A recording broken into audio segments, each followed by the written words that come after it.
Callao Caves are Cagayan's priceless patrimony and premier tourist spot in Cagayan province.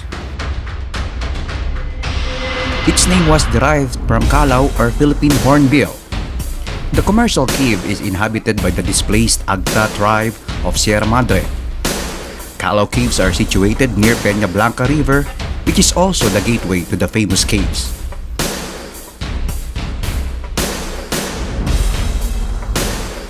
Just for the record, PEABLANCA is a Spanish word which means white rock. Conspicuously, the environs around PEABLANCA municipality has so many limestone formations, including Callao Caves.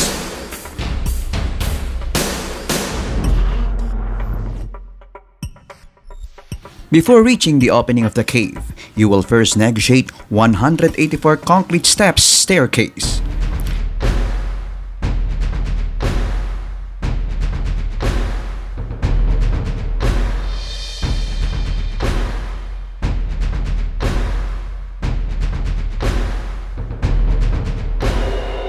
The limestone cave has 7 chambers, one of which has a church or grotto located upon entry to the cave.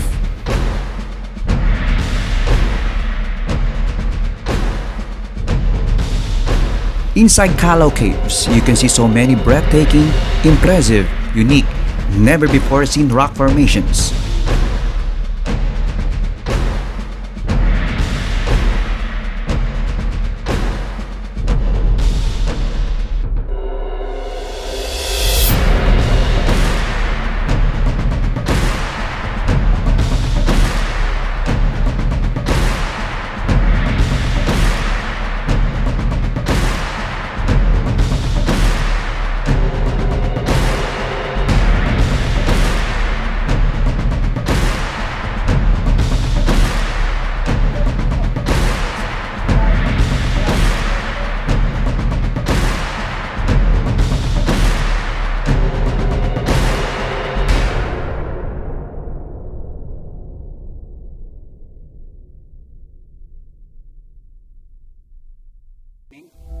Of February 25, this is holiday, so magandang opportunities, wonderful nature, especially cave.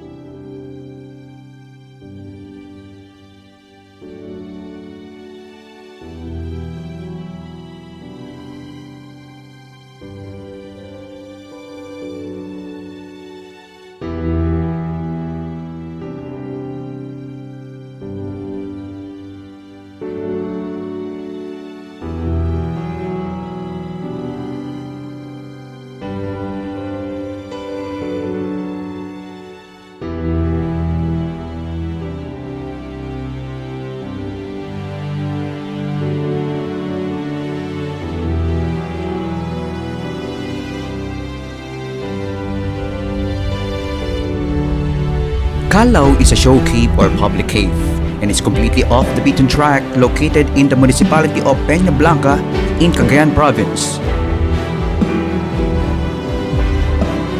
The majestic scenic spot is 504 kilometers north of Manila, located in the land of smiling beauty, the province of Cagayan.